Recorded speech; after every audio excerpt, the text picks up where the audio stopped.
Au commencement, dans l'ancien royaume de Perse, le roi Assuérus régnait depuis son magnifique palais dans la capitale de Suse. Le roi Assuérus était un dirigeant puissant et riche, connu pour ses banquets extravagants et ses démonstrations somptueuses de richesse. Un jour, le roi Assuérus décida d'organiser un grand banquet pour montrer la splendeur de son royaume. Le banquet dura plusieurs jours, avec de la nourriture et du vin à profusion, et des divertissements pour le roi et ses invités.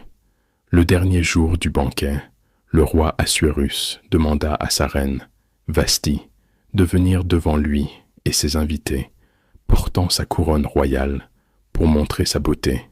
Cependant, la reine Vasthi refusa d'obéir à l'ordre du roi, ce qui le mit dans une grande colère. Consultant ses conseillers, le roi décida de bannir la reine Vasthi du palais et de chercher une nouvelle reine pour prendre sa place. Un décret fut envoyé dans tout le royaume, invitant les jeunes femmes à venir au palais pour être considérées comme la nouvelle reine. Parmi les jeunes femmes amenées au palais, il y avait Esther, une orpheline juive élevée par son cousin Mardochée. Esther était belle et gentille, et elle gagna la faveur de Hégaï, l'eunuque du roi chargé des jeunes femmes. Hégaï s'occupa bien d'Esther, lui donnant les meilleurs produits de beauté et la meilleure nourriture, et il lui assigna 7 servantes du palais pour l'aider. Esther garda son identité juive secrète, comme Mardochée le lui avait conseillé.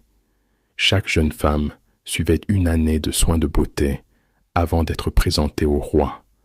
Quand le tour d'Esther arriva pour aller voir le roi, elle ne demanda rien de plus que ce que Hégaï lui avait suggéré, montrant ainsi sa modestie et sa sagesse. Lorsque le roi Assuérus vit Esther, il fut immédiatement captivé par sa beauté et la choisit pour être sa reine, sans connaître sa véritable identité. Pour célébrer cette occasion, le roi organisa un grand banquet en l'honneur d'Esther et déclara une fête dans tout l'empire. Pendant ce temps, Mardochée, qui se tenait à la porte du palais, découvrit un complot pour assassiner le roi. Il informa Esther, qui en avertit le roi en mentionnant le nom de Mardochée. Le complot fut déjoué, les coupables furent pendus et les actions de Mardochée furent inscrites